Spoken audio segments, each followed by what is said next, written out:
பிறந்தது இந்தியாவில் மதுரை என்னும் ஊரில். எனது அப்பா சத்யவான் மீது உனக்காசையேன், பக்தர் போற்றும் பக்தாஜலனே நாராயணா.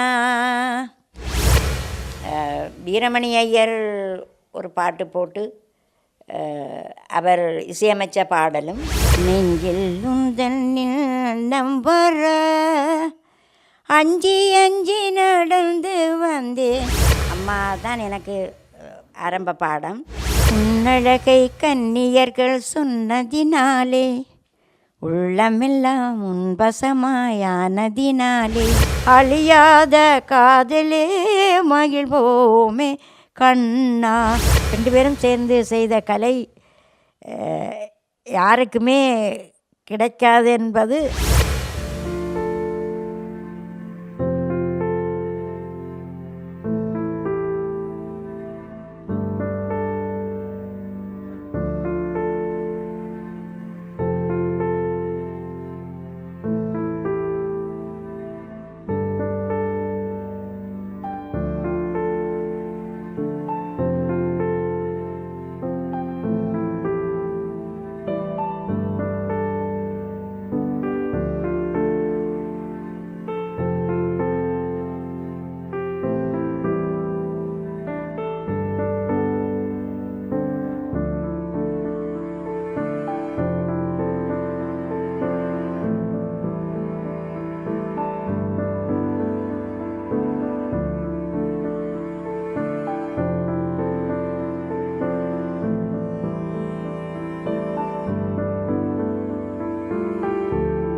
வணக்கம் அன்பு தமிழ் நேய நெஞ்சங்களே. இன்றைய விருந்தினராக எங்களோடு இணைந்திருக்கிறார் மூத்த கலைஞர். இந்த மண்ணிலே 60 ஆண்டுகளாக தன் கலை பயணத்தை தொடர்ந்து கொண்டிருக்கக்கூடிய அம்மா பார்வதி சிவபாதம் அவர்கள், கலாபூஷணம் விருதை பெற்ற பார்வதி சிவபாதம் அம்மா அவர்கள் இன்றைய நிகழ்விலே கலந்து கொண்டிருக்கிறார். கிட்டத்தட்ட 500க்கும் மேற்பட்ட பாடல்களை இந்த மண்ணிலே இருவட்டுகளுக்காக பாடியிருக்கிறார். அவரின் குரலுடான பாடல்களை நீங்கள் கேட்டிருப்பீர்கள். இப்பொழுது அவருடனான அறிமுகம் ஒன்றோடு நாங்கள் இணைந்து கொள்வோம். வணக்கம் அம்மா.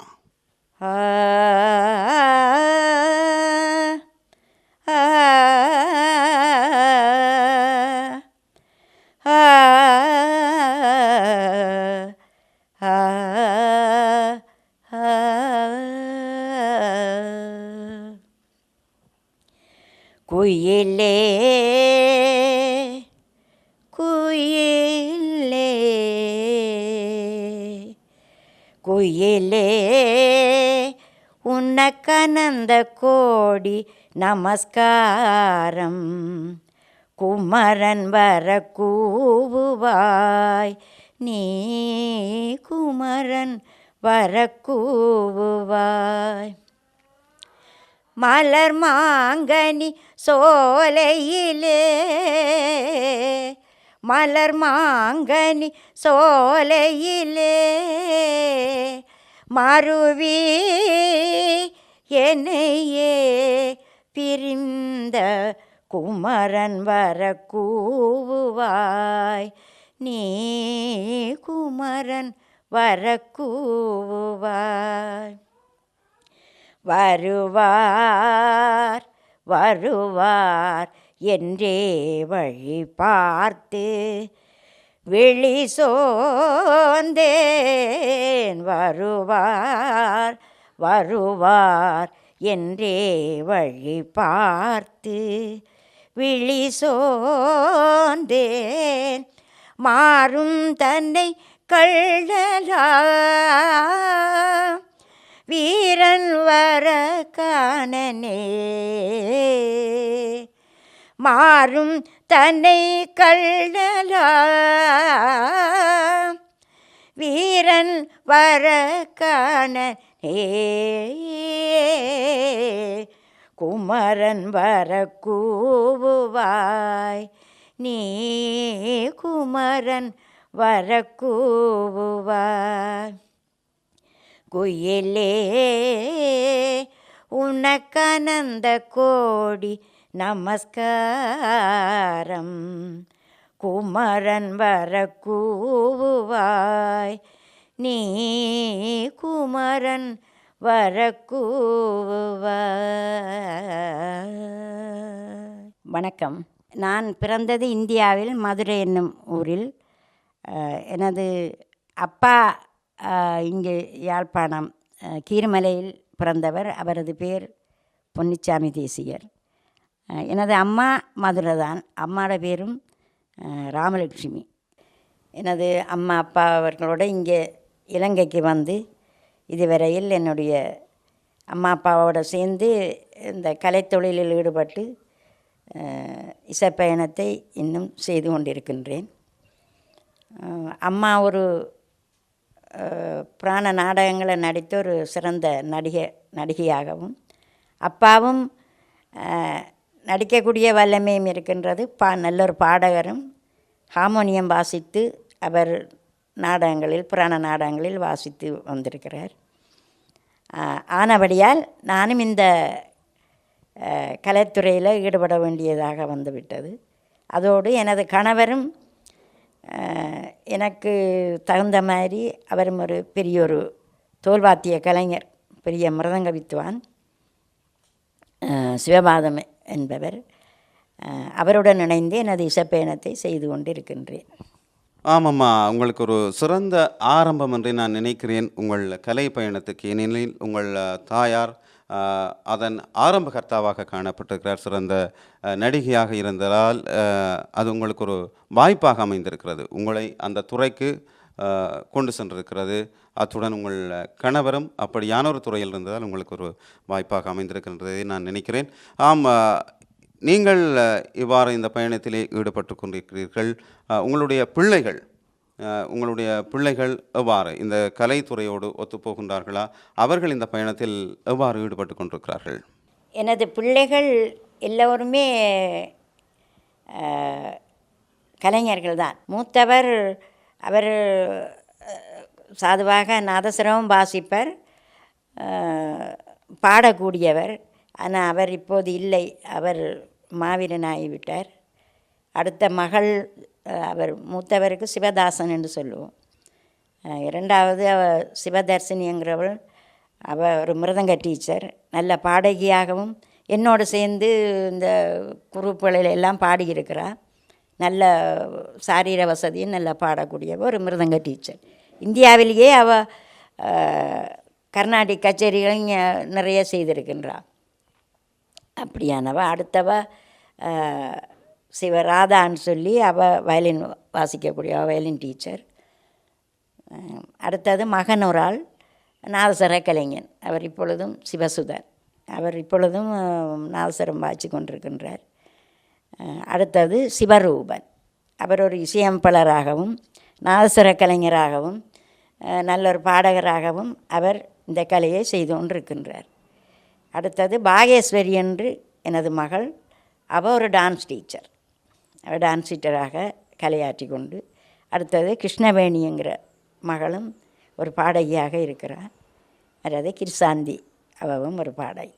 ஆம், தாயுடன் சேர்ந்து பிள்ளைகளும் அந்த கலை பயணத்திலே ஈடுபட்டு கொண்டிருக்கிறார்கள். நிச்சயமாக அது ஒரு இந்த நாட்டுக்கு கிடைத்த பொக்கிஷமாக நீங்கள், அதே போன்று பிள்ளைகளும் இந்த கலைத்துறையிலே ஈடுபட்டிருப்பது மிகவும் சந்தோஷமான விடயம். அது உங்களுக்கு நான் நினைக்கிறேன் உங்கள் துறையோடு இணைந்து வருவதால் அது உங்களுக்கு மிகவும் மகிழ்ச்சியை தரும் என்று நான் நினைக்கிறேன். ஆம், 60 வருடம் இந்த கலைத்துறையிலேயே பயணித்திருக்கிறீர்கள் அம்மா. இன்றும் அதிலே தொடர்ந்து கொண்டு தான் இருக்கிறீர்கள். நிச்சயமாக நீங்கள் எத்தனை வயதில் இதை ஆரம்பித்திருக்கின்றீர்கள்? உங்களுக்கான வாய்ப்பு இந்த கலைத்துறை என்கின்ற பொழுது சிறு வயதிலே நீங்கள் இதை ஆரம்பித்திருக்கிறீர்கள். எத்தனை வயதில் உங்களுக்கு இந்த வாய்ப்பு கிடைத்தது? எனது கலைப்பயணம் ஆரம்பமானது நான் 10 வயசுலேயே அம்மாவோடு சேர்ந்து கச்சேரிகள் செய்திருக்கின்றேன். அதோட அம்மா பிராண நாடகங்களில் நடித்து வந்திருக்கிற பொழுது அவளோட சேர்ந்து அந்த சின்ன சின்ன பாத்திரங்கள், அதை விட இப்போ சத்யான் சாவித்திரி நாடகத்தில எல்லாம் நாரதர் வேஷம் போட்டிருக்கின்றேன். அடுத்தது ஸ்ரீவள்ளியில் நாரதர், மற்றது பவளக்கொடி, அல்லி அர்ச்சனா, இதுகளெல்லாம் கிருஷ்ணர் வேஷம் எல்லாம். அதை விட இந்த மாயனகண்டத்தில் லோகிதாசன், மற்றது ஏழை உள்ள நல்லதங்காள், ஞான சௌந்தரி, அப்படியானதுகளை சின்ன சின்ன பாத்திரங்களை ஏற்று நடிச்சிருக்கிறேன். அப்படியே நடித்து அம்மாவுடைய கச்சேரிகளும் செய்து எங்களோட அப்பாவும் ஒரு சிறந்த பாடகர், ஒரு ஹார்மோனியஸ்ட். அப்போ அவரும் அப்படி ஒரு சிறந்த ஒரு பாடகர். அப்போ அப்படி இருக்கிற காலத்தில் அந்த இசைப்பயணத்தை தொடர்ந்து செய்து கொண்டு வந்து திருமணம் செய்கிற பொழுது அவர் ஒரு பெரிய ஒரு மிருதங்க கலைஞர் சிவபாதன். அவர் அளவட்டியில் பிறந்தவர். அவரை திருமணம் செய்து அவரோடும் இணைந்து இந்த கலைப்பயணத்தை தொடர்ந்து செய்யக்கூடியதாக வாய்ப்பு கிடைத்து நிறைய கச்சேரிகள், மெல்லிசைகள் எல்லாம் நிறைய செய்திருக்கின்றேன். ஆமாம், நீங்கள் அந்த நடித்த நாடகங்களில் ஒரு சில பாடல்களை உங்கள் குரலிலே எங்களுக்கு வழங்குங்கள். நாங்கள் பாடல்களை கேட்டிருக்கிறோம், இனிமையாக இருந்தது. அது போன்றதொரு இனிமையை இப்பொழுதும் அனுபவிப்பதற்காகத்தான் நாங்கள் அந்த பாடல்களை உங்களிடம் கேட்கிறோம். நிச்சயமாக உங்கள் குரலில் தர வேண்டும். நான் இப்படி சத்யான் சாவித்திரி என்ற நாடகத்தில் சாவித்திரியோடு பாடும் ஒரு தர்க்கம் பாட்டை நான் பாடி உங்களுக்கு காண்பிக்கிறேன். சத்யவான் மீது உனக்காசையேன், சாவித்திரி வேண்டாமோதினேன். சத்யவான் மீது உனக்காசையேன், சாவித்திரி வேண்டாமோதினேன். எத்தனை நல்லவனாகினும் எங்கும் புகழ் கல்வியாயினும், எத்தனை நல்லவன் ஆயினும் எங்கும் புகழ் கல்வி ஆயினும், இல்லை பொருள் கொஞ்சமாயினும், இல்லை பொருள் கொஞ்சம் ஆயினும், சத்யவான் மீதுனக்காசையேன், சாவித்திரி வேண்டாம் ஓதினேன். குழந்தாய், நீ ஏன் அந்த சத்தியவந்தனை விரும்புகிறாய்? அவன் எல்லாவற்றிலும் சிறந்தவன்தான். வித்தையிலும் புத்தியிலும் நலத்திலும் ஆச்சாரத்திலும் எல்லா விதத்திலும் சிறந்தவன்தான். இருந்தாலும் அவனை நீ மணப்பது எனக்கு மிகவும் வேதனையான விஷயம் குழந்தாய். அடுத்ததாக நாரதர் வருகை தரும் பொழுதும் ஒரு பாடல் பாடிக்கொண்டு வருவேன். அந்த பாடலையும் ஒரு பாடி காட்டுறேன். பக்தர் போற்றும் பக்தாஜலனே நாராயணா, பக்தர் போற்றும் பக்தாஜலனே நாராயணா, ஹரியோம் நாராயணா, ஹரியோம் நாராயணா. பாருலாவும் பக்தபுதாரா பரமதயாளா, பாருலாவும் பக்தபுதாரா பரமதயாளா, நாராயணா ஹரியோ நாராயணா, நாராயணா ஹரியோ நாராயணா.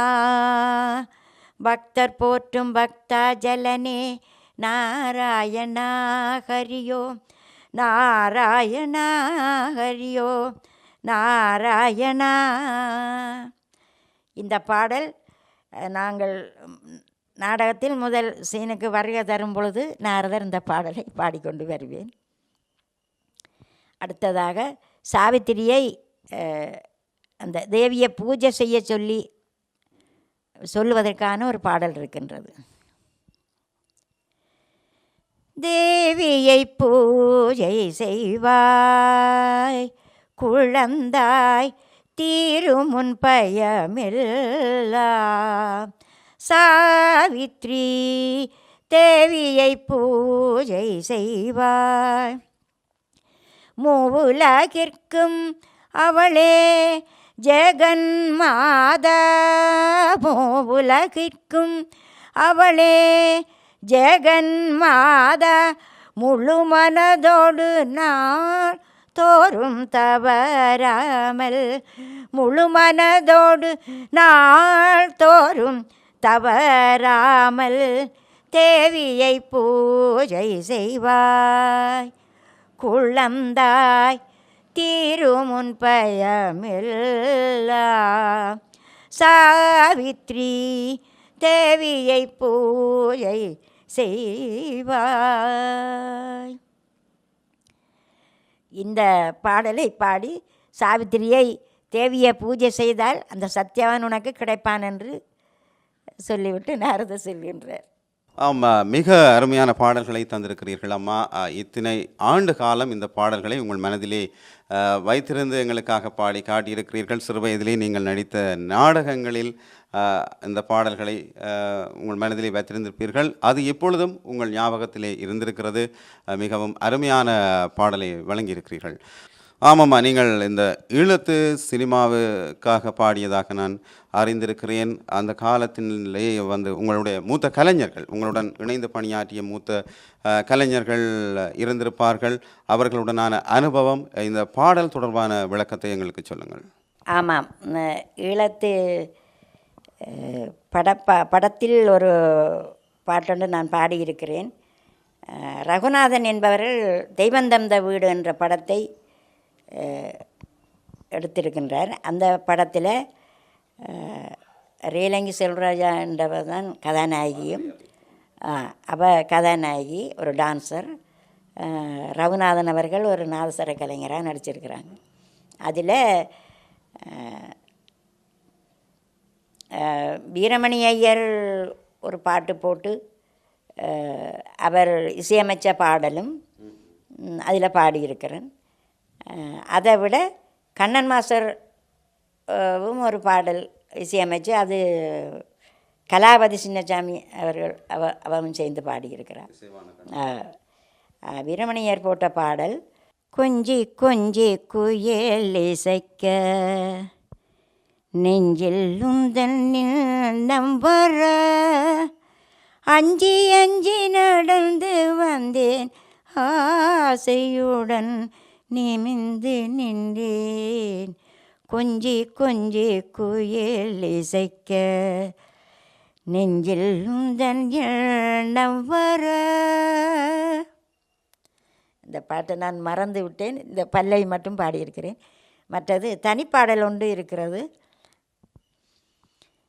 என் பிள்ளை பொறுத்தருள்வாய் தேவா உன்கலை நாடினான் ஓடோடி வந்தேனே என் பிள்ளை பொறுத்தருள்வாய் தேவா உன்கலை நாடினான் ஓடோடி வந்தேனே என் பிள்ளை பொறுத்தருள்வாய். இதுதான் இந்த பல்லவியல். பாட்டுகள் எல்லாத்தையும் மறந்து விட்டேன். இந்த பாடலை நான் அந்த படத்துக்காக பாடினேன். ஆமாம், சிறந்த ஒரு பாடலை வழங்கியிருக்கிறீர்கள். ஒரு சிறு துண்டாக இருந்தாலும் அது கேட்பதற்கு உண்மையாகவே அந்த காலத்திலே நீங்கள் அந்த பாடிய பாடல் இனிமையாக இருந்தது. 1977ஆம் ஆண்டு வெளியிடப்பட்ட தெய்வம் தந்த வீடு என்ற திரைப்படத்திற்காகவே அந்த பாடலை எமது மூத்த கலைஞர் எங்கள் தாய் பாடியிருந்தார். அம்மா, இந்த கலை வளர்ச்சிக்கு உங்களுக்கு உந்து சக்தியாக இருந்தது யார்? நான் முதலில் அம்மா தான் எனக்கு ஆரம்ப பாடம். அதை விட வர்ணகுல சிங்கம்னு சொல்லி அவர் எனது மாமனார், அவரிடம் கர்நாடக சங்கீதத்தை படித்தேன். அவரிடம் படித்து இப்போ கொஞ்ச நாளையில் இசைப்புலவர் சண்முகரட்னம்னு சொல்லி மருதநாமடத்தில் இருந்தவர், அவரும் இப்போ மறைந்துட்டார். அவர்கிட்ட படித்து தான் இந்த கர்நாடக சங்கீதத்தை நான் பயிற்சி பாட துவங்கினது. அதன் பிறகு இசைப்புலவர் சண்முகரட்னம்னு சொல்லி இந்தியாவிலே இருந்து வந்தவர் ஒரு பன்னிசைப்புலவர். அவர் இங்கே பன்னிச கச்சேரிகளெல்லாம் செய்யும் போது அவருக்கு பக்கவாத்தியமாக எனது கணவர் மிருதங்கம், இனிவில் ராதாகிருஷ்ணன் அண்ணா அவர்கள் தான் வயலின். அப்போ அவர்கிட்டையும் கொஞ்ச நாள் அந்த பன்னிசையை நான் கற்றுக்கொண்டேன். அதை விட இலங்கை வானொலியில் நான் போய் முதல் எனது நிகழ்ச்சி செய்யக்குள்ள, மெல்லிச நிகழ்ச்சி செய்யக்குள்ள எனது ஆசிரியர் அவர் சண்முகரட்னம் அவர்கள் அப்போ அங்கே இருக்கிறார் வானொலியில். அப்போ என்னுடைய இதுக்கு அவரே என்ற பாட்டுக்கு அவர் தான் இசையமைச்சு பாடக்கூடிய ஒரு முதல் போய் சேர்ந்தபோது ஒரு கொடுப்பனவே எனக்கு கொடுத்தது. அது பெரிய ஒரு மறக்க முடியாத ஒரு சம்பவம். அது அது 89ஆம் ஆண்டு 89ஆம் ஆண்டு அங்கே போய் அவற்றை இசையமைப்பில் பாடி, அடுத்தது அவர் மோகன்ராஜோட அப்பா இப்போ இசை குழு வச்சிருக்கிறாரு மோகன்ராஜ், அவரோட அப்பா முத்துசாமி ருக்சாமி என்று அங்கே உள்ளவங்க எல்லாம் பாடியிருக்கணும். அதில் ஒரு பாட்டு ஞாபகம் இருக்குது. இப்போ எங்களோட சண்முரட்னம் மாஸ்டரை இசையமைச்ச பாடல் அது அடிக்கடி இலங்கை வானொலியிலே போட்டு கொண்டிருக்கின்றார்கள். அது நல்ல பாட்டு. அது மல்லிகை பூத்த பந்தலில் மெல்லிய வாசம் வந்தது, மல்லிகை பூத்த பந்தலில். அது நெடுகாந்த வானொலியில் போட்டபடியே இருக்குங்க, நல்ல பாடல். அதை விட இந்த முத்துசாமி அவர்கள் போட்ட பாட்டு, இந்த நாடு சொந்த நாடு இளமங்கள் தாயகம், இங்கு வாழும் மக்கள் யார் எல்லோரும் சோதரர், இந்த நாடு சொந்த நாடு இளமெங்கள் தாயகம், இங்கு வாழும் மக்கள் யார் எல்லோரும் சோதரர். மலை வளங்கள் நிலவளங்கள் நிலவளங்கள் பெருகுதே, மலை வளங்கள் நிலவளங்கள் பெருகுதே, தெங்கு ரப்பர் தோட்டமெங்கும் தேயிலை விளைவினார், தெங்கு ரப்பர் தோட்டமெங்கும் தேயிலை விளைவினார், இந்த நாடு உயர்ந்து செல்ல இன்ப வாவி பெருகுதே, இந்த நாடு உயர்ந்து செல்ல இன்ப வாவி பெருகுதே, இந்த நாடு சொந்த நாடு இளமெங்கள் தாயகம், இங்கு வாழும் மக்கள் யார் எல்லோரும் சோதரர். இது அவர் முத்துசாமி சேர் போட்ட பாட்டு. இப்படி அங்கே இலங்கை வானொலியிலேயும் ஒரு 8-10 நிகழ்ச்சி செய்திருக்கிறேன். மற்ற பாட்டுகளை மறந்து விட்டேன். அப்படி அதை விட மற்றது என்னது இசை நிகழ்ச்சிகள், இசை பயணங்களில் நான் எத்தனையோ கலைஞர்மாரோட புழங்கி, எத்தனையோ நாடக கலைஞர், எத்தனையோ அவர் சின்னமணி அவரோட கூட நான் காத்தவராயன் நாடகம் நடித்திருக்கிறேன். காத்தவராயனில் சின்னமணி அவர்கள் காத்தவராயனாகவும் நான் அம்மனாக நான் நடித்துள்ளேன். ஆமாம்மா, சிறந்த ஒரு பாடல் அல்ல, ஏராளமான பாடல்கள். இப்பொழுது பாடிய பாடல் ஒரு சிறந்த அருமையான ஒரு பாடல். நிச்சயமாக இந்த நாங்கள் வானொலியிலே கேட்டது போன்ற அந்த குரல் இன்றும் உங்களுள்ளே அப்படியே பொதிந்து காணப்படுகிறது. அதுதான் நாங்கள் சொல்வது, இவர்கள் இந்த மண்ணின் பொக்கிஷங்கள் என்று. இந்த மண்ணிலே கலை பொக்கிஷங்களாக வாழ்ந்து கொண்டிருக்கின்ற இவர்கள் நிச்சயமாக இந்த மண்ணிலே போற்றப்பட வேண்டியவர்கள். கிட்டத்தட்ட 70 வயதிலும் கூட இன்றும் அந்த குரலில் ஊடாக எங்களுக்கு இந்த பாடலை எங்கள் அம்மா பாடி காட்டியிருக்கிறார். நிச்சயமாக எங்களுக்கும் அது இனிமையாகவே கேட்க தோன்றுகிறது. ஏனெனில் இப்பொழுது கேட்பதற்கான வாய்ப்புகள் மிக குறைவாகவே காணப்படுகிறது. ஆதலால் நேரில் கேட்கின்ற பொழுது அந்த சந்தோஷம் மீண்டும் எங்களுக்கு ஏற்படுகின்றது. மிகவும் மகிழ்ச்சி. ஆமாம்மா, இந்த கலைஞர்களுடனான இந்த வரலாற்றிலே, இந்த பயணத்திலே உங்களோடு இணைந்த கலைஞர்களின் வரலாற்று அனுபவங்களை எப்படி, உங்களோடு அவர்கள் எப்படி இருந்தார்கள், இந்த இசை பயணத்திலே நீங்கள் சேர்ந்து பாடல்களை பாடியிருப்பீர்கள், எவ்வாறான கலைஞர்களுடன் நீங்கள் இந்த பாடல்களை பாடியிருக்கிறீர்கள், அவர்கள் தொடர்பான ஒரு விளக்கம் ஒன்று எங்களுக்கு தாருங்கள். நான் முதல் கச்சேரிகள் செய்து கொண்டிருக்கும்போது அதாவது பார்வதி சிவபாதம் குழுன்னு சொல்லி அந்த பேரை வைத்து குழு, அதில் தான் எங்களுடைய அப்பா ஹார்மோனியம் வாசிக்க, என் தங்கை அவரோட சேர்ந்து நான் பாடுறேன், தங்கை என்னோட சேர்ந்து பாடுவேன் சவுந்தலான்றவ. மற்றது இவர் மிருதங்கம், எனது கணவர்.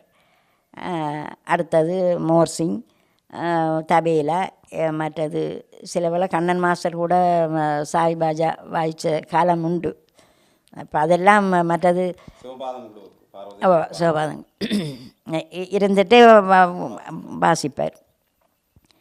அடுத்தது கிருஷ்ணமூர்த்தின்னு சொல்லி ஒரு பிரபல பாடகர் முந்தி இருந்தவர். அவர் பாடினார் சீர்காழி தான். அந்த பக்தி பாடல் பாடினாருன்றா சீர்காழி தான். அப்படியானவரும் சேர்ந்து நாங்கள் அவரும் நல்ல ஒரு பாடகர், அவரும் இப்பொழுது இல்லை. அவரோடு சேர்ந்தும் இணைந்து அந்த நேரம் பல கச்சேரிகளை செய்திருக்கிறோம். இப்பொழுது சாந்தன் பாட்டு எப்படி சீர்காழின்ற சில பாடல்கள் பக்தி பாடல்கள் சாந்தன் பாடினாலும் சீர்காழின்ற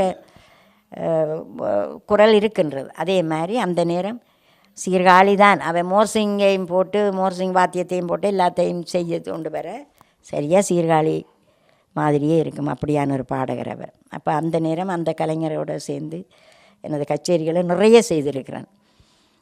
அதை விட திரும்ப அந்த மெல்லிசை என்ற இதுக்கு நான் அரணாயிசை குழுவோடையும் சேர்ந்து பாடியிருக்கிறேன்.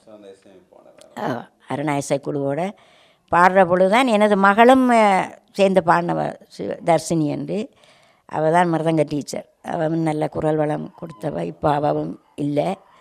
அவளும் நானுமா சேர்ந்து சுகுமார் பாடகர், அவர், நான், எனது மகள் எல்லாருமா அருணா இசைக்குழுவில் பாடினோம். கொஞ்சம் அதன் பிறகு தான் இப்போ இந்த சாந்தனும் இந்த அருணா இசைக்குழுவில் சேர வேண்டிய வந்தது. சேர்ந்து பாடி திரும்ப சாந்தன் அவர் தனியாக தனக்கென்ற ஒரு குழுவை இசைக்குழுவை அமைத்து அவர் தனது கச்சேரிகளை செய்தார். அடுத்தது போராட்ட காலத்திலேயும் நாங்கள் எல்லாரும் ஒன்று சேர்ந்து இசை நிகழ்ச்சிகளை சுகுமார், சாந்தன், நான், மற்ற சில கச்சேரிகளுக்கு புவனா ரத்தினசிங்கம் அவவும் வருவா. அப்படி நாங்கள் கூடுதலாக இவ்வளோ பேருமே சேர்ந்து தான் அந்த போராட்ட காலத்தில் பல நிகழ்ச்சிகளை செய்து கொண்டு வந்திருக்கேன். அடுத்ததாக நான் அது ஆண்ட மறந்துட்டேன். முந்தி இப்போ இந்திய கலைஞர் மாதிரி அடிக்கடி வந்து இங்கே போகிறார்கள். அந்த நேரம் அருமை தான். அப்போ ஒருக்கா பொன்னிச்சாமி இசைக்குழுன்னு சொல்லி இந்தியாவிலேருந்து ஒரு குரூப் வந்தது.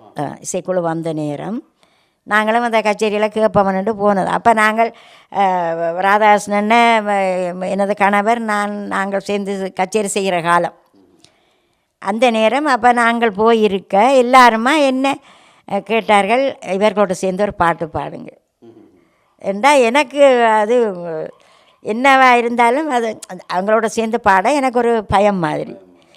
அப்போ எல்லோரும் பேசினார். ராதாகிருஷ்ணன் சொன்னார், நீ பாடுவேன், நீ பாடு ஒரு பாட்டு. நான் அவங்களோட சேர்ந்து சரி அவங்கள கேட்க பேஷா பாடலாங்க பாடுங்க என்று சொன்னாங்க. அப்போ அவர் பாட்டுண்டா அதில் பாடினேன். அப்போ முந்தி நான் பாடினால் நான் என்ன இதாக்கா சொல்ல வரையில் என்னை பற்றி சொல்ல வரையில் சுசிலாட பாட்டுகள் கூட பாடுறது. அப்போ சுசிலாண்ட வயசில் கொஞ்சம் அழகாக பாடுவேன் அந்த நேரம். அப்போ இவங்க பாட சொல்ல அப்போ அதெல்லாம் அந்த உன்னழகை கன்னியர்கள் என்ற பாட்டை பாட சொல்லி நான் பாடி அது அங்கே எனக்கு அதில் பெரிய ஒரு பெருமை வரவேற்பு இருந்தது. ஓ, உன்னழகை கன்னியர்கள் சொன்னதினாலே உள்ளமெல்லாம் உன்பசமாயானதினாலே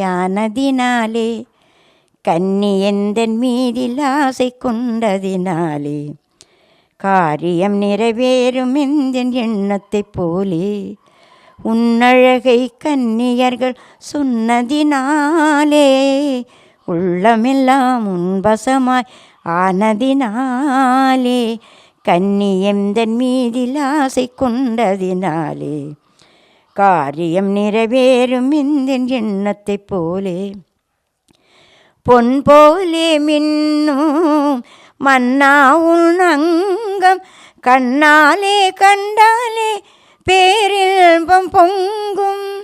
ஆ ஆ ஆ ஆ ஆ ஆ பொன் போலே மின்னும் மன்னாவுன் அங்கம் கண்ணாலே கண்டாலே பேரின்பம் பொங்கும். உன் போலே ஆண் பிள்ளை காணேனே எங்கும் உன்னாசை ஒன்றே இன்பம் இன்றே. உன்னழகை கன்னியர்கள் சொன்னதினாலே உள்ளமெல்லாம் வசமாய் ஆனதினாலே கன்னி எந்தன் மீதில் ஆசை கொண்டதினாலே காரியம் நிறைவேறும் எந்தன் எண்ணத்தைப் போலே. இது நிறைய இருக்குது. அங்கால பெரிய பாட்டு, அதை பாடி எனக்கு பெரிய வரவேற்பு கிடைத்தது. அதோட சிறு வயதில் நான் நாரதராக நடிக்கும் பொழுது நெல்லியடியில் கலையரசு சொர்ணலிங்கம் என்றவர் ஒரு பெரிய அவர் ஒரு நாடக கலைஞரும் ஒரு அண்ணாவியார். சிறந்த சங்கரதாஸ் சுவாமின்ற அந்த புராண நாடகங்கள் எல்லாம் அவர் பழக்கி இருக்கிறார். அவர் ஒரு சிறந்த ஒரு கலைஞர். அவரால் எனக்கு ஒரு பாராட்டு நடந்தால். அப்போ எத்தனை வயசுன்னா 12 வயசு. 12 வயசில் கலையரசு சொர்ணலிங்கம் அவர்களால் ஒரு பாராட்டு தந்தது. அது பெருமைக்குரிய விஷயமும் மறக்க முடியாத விஷயம். ஆமாம்மா, இந்த வயதிலும் கூட அந்த பாடல் மிகவும் இனிமையாக இருக்கிறது. நான் நினைக்கிறேன் நீங்கள் பாடிய காலம் ஒரு இளமை ததும்பிய காலமாக இருக்கும் என்று நான் நினைக்கிறேன். அப்பொழுது மிகவும் அற்புதமாக இருந்திருக்கும். இந்த கலை பயணத்தில் கிட்டத்தட்ட 60 ஆண்டுகள் பயணம் செய்திருக்கிறீர்கள். இன்றும் அதை தொடர்ந்து கொண்டிருக்கிறீர்கள். உங்களுக்கு கிடைத்த கௌரவங்கள், பட்டங்கள் எவ்வாறு காணப்படுகிறது? அது தொடர்பாக சொல்லுங்கள். ஏனெனில் இது கலைஞர்களுக்கு தேவையான ஒன்று. கலையோடு மட்டும் நின்று விடாது, அதற்கான கௌரவங்கள் எப்படி இருக்கிறது என்பதை நாங்கள் எல்லோரும் அறிந்து கொள்ள வேண்டிய தேவை காணப்படுகிறது. பட்டங்கள் என்று சொல்லும் பொழுதும் முந்தி எனக்கு கான இசைக்குயில் என்ற பட்டத்தையும் பெற்றேன். அடுத்தது கலாபூஷண விருது. அதை விட ஏஜிய இவங்க பிரதேச செயலகத்தால் கலைச்சுடர், கலைக்கிளி, கரை எழில் இப்படியான விருதுகளை அவங்க தந்திருக்கிறாங்க. அதை விட இப்போ வெளிநாட்டு நிகழ்ச்சிகளுக்கு வெளிநாட்டுக்கும் போய் 6 நாடு போயிருக்கிறேன். 6 நாடு போய் அங்கேயும் பல கச்சேரிகளை செய்து சாந்தன், சுகுமார் நாங்கள் எல்லாம் உண்டா போய் பாடினது. அப்போ அங்கேயும் எங்களுக்கு நிறைய விருதுகள், நிறைய பாராட்டுகள் எல்லாம் சொல்லி அது சொல்ல வார்த்தை இல்லை. அப்படி அங்கே நல்ல வரவேற்பு இருந்தது வெளிநாட்டில். அதையும் வாழ்க்கையில் மறக்க முடியாது. எங்களுக்கு இப்படியும் ஒரு கட்டம் இருந்ததோங்கிற மாதிரி அவ்வளோ ஆச்சரியமாக இருந்தது. நல்ல வரவேற்பு, நல்லா எங்களை கௌரவித்து நல்ல பாராட்டுகளை பெற்று நாங்கள் வந்திருக்கிறோம். அதையும் மறக்க முடியாது. அதை விட இனி எனக்கு பட்டங்கள், விருதுகள் என்று சொல்லி நிறைய தந்திருக்கிறாங்க எல்லாம். அதையெல்லாம் நான் மறக்க முடியாது. எனது கணவரும் கூட, கணவரும் எந்த தோல்வாத்தியத்தை கொடுத்தாலும் வாசிக்கக்கூடியவர், அவ்வளோ வல்லமை படைத்தவர்.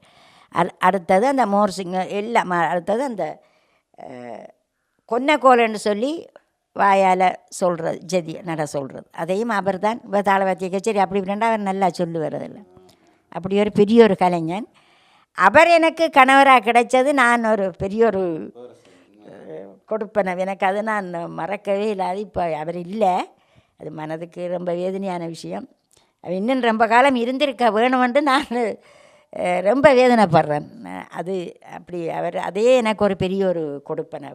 ஆம், இந்த கலை வரலாற்றிலே சிறந்த கௌரவங்களை நீங்கள் பெற்றிருக்கிறீர்கள். அத்துடன் உங்கள் மறக்க முடியாத சம்பவங்களையும் எங்களுக்கு தந்திருக்கிறீர்கள். ஆம், இந்த மேடை நிகழ்வுகளின் ஊடாக நீங்கள் இருவரும் இணைந்து இந்த மேடை நிகழ்வுகளிலே பங்கு பெற்றிருக்கிறீர்கள். இந்த நிகழ்வுகளிலே உங்களால் ஏதும் மறக்க முடியாத சம்பவங்கள், இருவரும் இணைந்து நிகழ்ச்சி செய்திருக்கின்ற பொழுது ஏதாவது மறக்க முடியாத சம்பவங்கள், ஏதாவது அனுபவங்கள் இருக்கின்றனவா? அது தொடர்பாக சொல்லுங்கள் அம்மா. நாங்கள் கச்சேரி செய்கின்ற பொழுது எனது கணவரும் பாடுவார். அதுதான் ஓஹோண்டில் என்றாலும் சாதுவாக பாடுவேன். ஆனால் அவரும் நானும் சேர்ந்து கூட சினிமா பாட்டுகள், பழைய பாட்டுகள் சில கச்சேரிகளில் இருந்துட்டு ஒரு மூட் வந்தோன்னா பாடுவார். அப்போ சேர்ந்து பாடுறது. அதில் ஒரு பாட்டு, ஒன்று சேர்ந்த அன்பு மாறுமா, உண்மை காதல் மாறி போகுமா, ஒன்று சேர்ந்த அன்பு மாறுமா. என் வாழ்விலே கண்ணே உன் போலவே, என் வாழ்விலே வேறு பெண்ணேதம்மா. என் வாழ்விலே கண்ணே உன் போலவே, என் வாழ்விலே வேறு பெண்ணேதம்மா. சொந்தமின்றியே வாழ்வில் கொண்டோம் காதலே, என் ஆசை தங்கமே நேசம் மாறுமா. சொந்தமின்றியே வாழ்வில் கொண்டோம் காதலே, என் ஆசை தங்கமே நேசம் மாறுமா. அழியாத காதலே மகிழ்வோமே கண்ணா, அழியாத காதலே மகிழ்வோமே கண்ணா. சந்தோஷம் மாமே இன்பம் காணுவோம் பாரிலே நாளுமே, ஒன்று சேர்ந்த அன்பு மாறுமா. உண்மை காதல் மாறி போகுமா, ஒன்று சேர்ந்த அன்பு மாறுமா. மேலே பாட முடியலை. அப்படி இணைந்து எத்தனையோ கச்சேரியில் பாடியிருக்கிறோம். பொதுவாக நான் 2 பேரும் சேர்ந்து செய்த கலை யாருக்குமே கிடைக்காது என்பது கிடைத்திருக்கலாம், ஆனால் நான் அறியவில்லை. அதை விட அவர் அடிக்கடி சொல்லுவார், பார்வதி சிவபாதம், இந்த பேரை எங்கேயாவது அறிஞ்சால் நீங்கள் எனக்கு சொல்லுங்கன்ட்டு. பார்வதி சிவபாதம் 2 இந்த பேரும் இணைஞ்சதும் அப்படி அந்த கலையும் சேர்ந்து இணைஞ்சபடியால் அதை நான் அடுத்த ஜென்மத்திலேயும் இப்படி ஒரு கலைஞராக வரணுமென்ற என்னுடைய ஆசை. மீண்டும் என்னோட இணைந்து இந்த கலையை செய்ய வேண்டும் என்ற ஒரு ஆசை. ஆம், சிறந்த ஒரு அனுபவத்தோடு எங்களோடு இணைந்து கலந்திருந்தவர் மூத்த கலைஞர் பார்வதி சிவபாதம் அம்மா அவர்கள். கலாபூஷணம் மற்றும் ஏனைய இன்னும் பல விருதுகளை பெற்ற ஒரு மூத்த கலைஞர், இந்த மண்ணின் பொக்கிஷம் அவர்கள் இன்று எங்கள் நிகழ்ச்சியினூடே கலந்து கொண்டிருந்தார். அவரின் இந்த அனுபவ பகிர்வுக்கு நாங்கள் நன்றியை பாராட்டுதலையும் கூறிக்கொள்கிறோம். நல்லது அன்புறவுகளே, நாங்கள் மீண்டும் அடுத்த வாரம் இன்னும் ஒரு கலைஞரை உங்களுக்கு அறிமுகப்படுத்துவோம். அதுவரையில் மீண்டும் சந்திக்கும் வரை உங்களிடமிருந்து விடைபெறுகின்றோம். நன்றி, வணக்கம்.